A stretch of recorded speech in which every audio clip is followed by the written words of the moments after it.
Okay, so we're sort of filling in some of the lessons that we missed due to technological difficulties. And today is lesson 40. I am blessed as a son of God.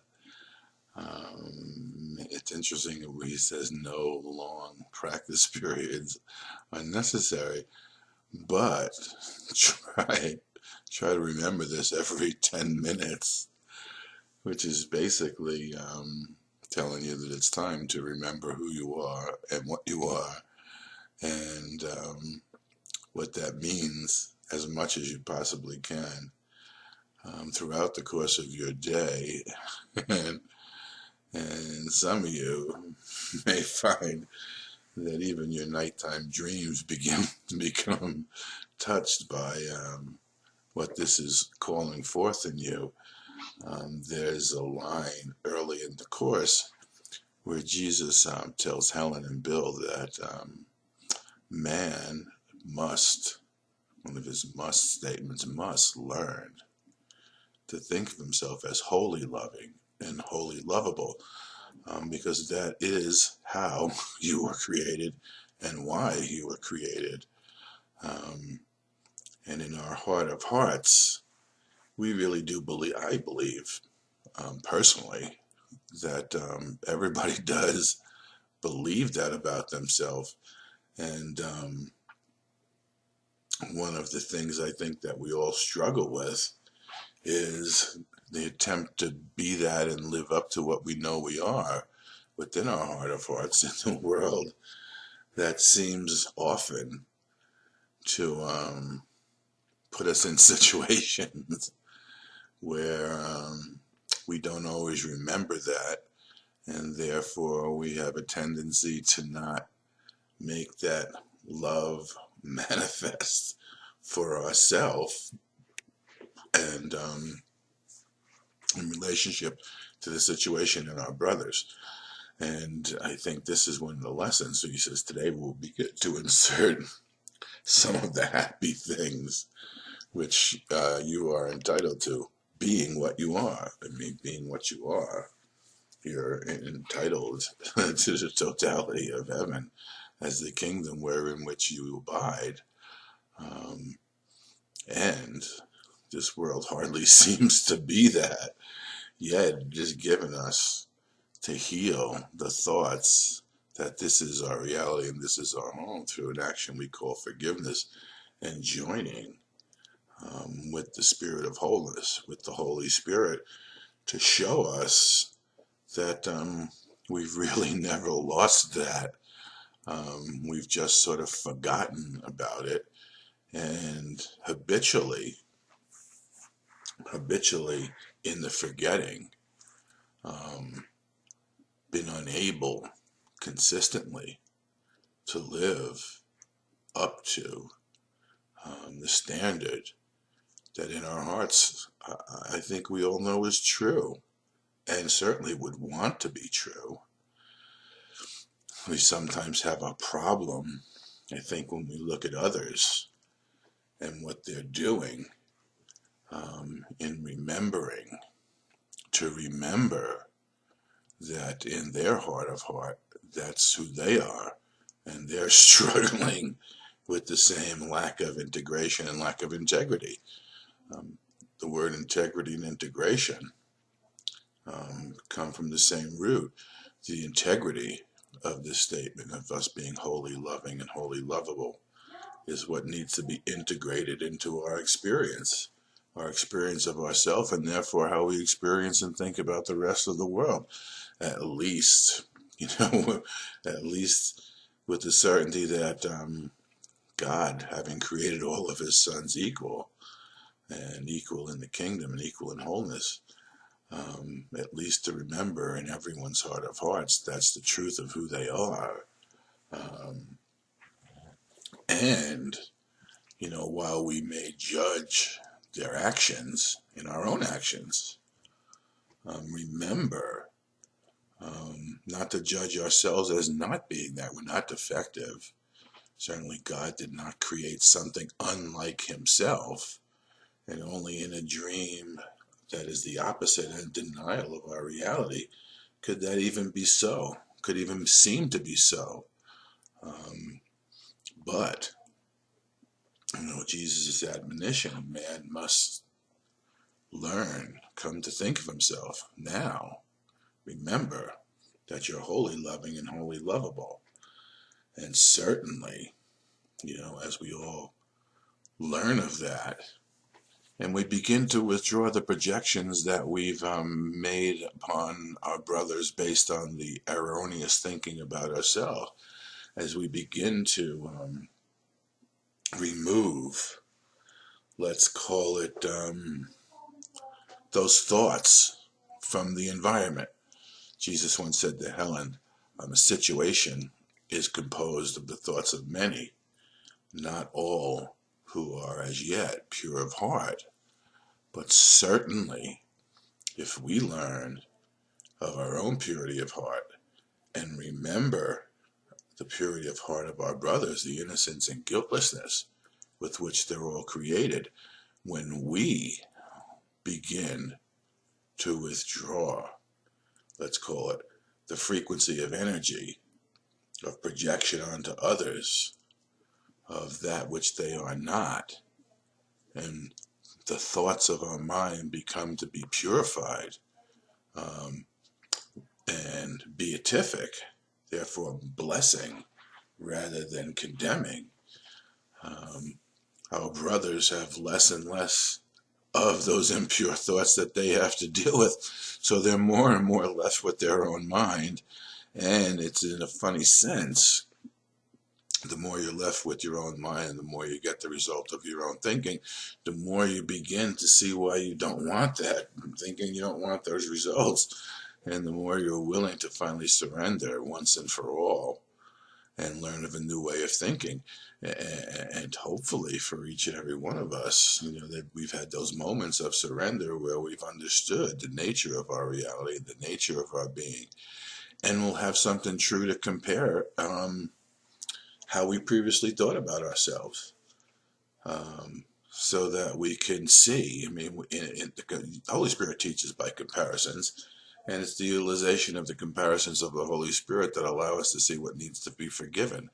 And remember, forgiveness is not because we're defective. It's not because something has gone wrong. It's because forgiveness is a gift of God based on the love of who He is, for the love that He has for us.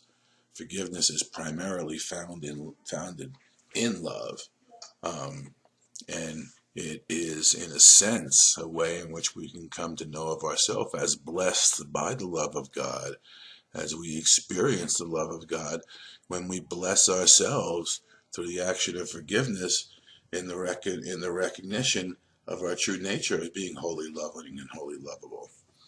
And if there was something I would like to leave you all with today, is my certainty that, in spite of our human foibles, no matter how many times we seem to fall down and fail to live up to the integrity we would like to live up to, what's occurring more and more to you is the recognition of why we're failing. We're failing because we are love, we are whole, we are perfect. And we want to begin to live up to the wholeness and perfection of that creation.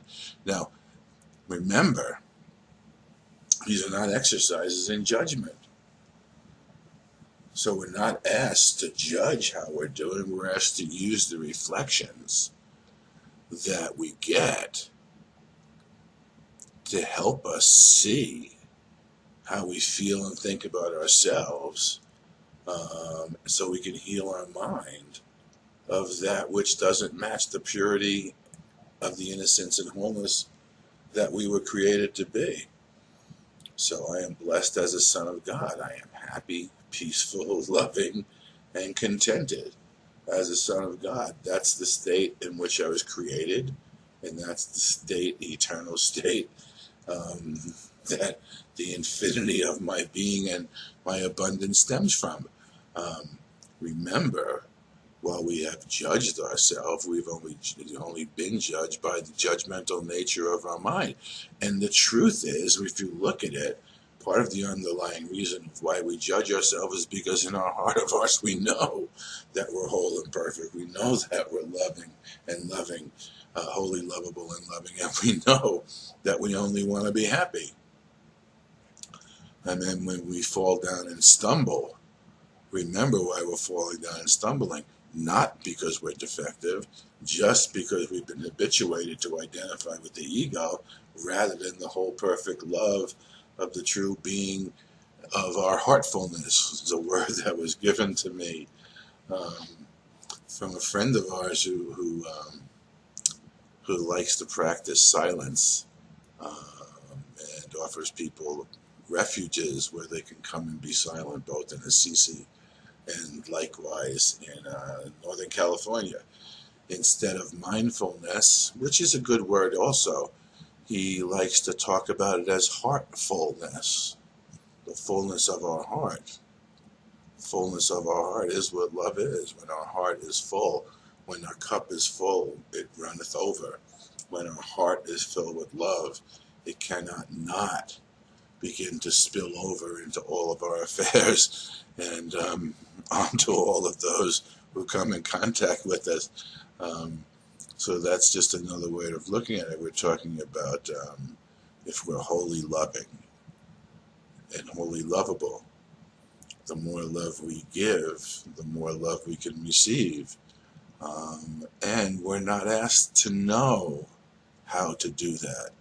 As a matter of fact, we're asked to give up all of our preconceived notions as to how to do that, so that we can learn how to do it in conjunction with the Holy Spirit and with a true contact with reality and a true contact with God, so that each and every situation in which we're called upon to express love, we can express love in a way that is meaningful to our brother and therefore help him understand his own true nature. There's a line in the Course that says, leave no brother without a blessing. And we can remember, we're being asked here in this lesson to remember I am blessed as a son of God every 10 minutes. We can utilize our acquaintances and our chance encounters and those who we meet during the day to help us remember that as I am blessed as a son of God, so must they be blessed as they are equal son of God to ourselves. So we can utilize our brothers and leave them not without our blessing by recognizing how blessed we are. Another thing we might say, I am blessed as a son of God. I'm quiet, I'm assured, and I'm confident. I'm confident that each and every one of us, as the Holy Son of God himself, is created in the image and similitude and the likeness of our Father, and the totality of that reality as the sum total of the substance of creation is love.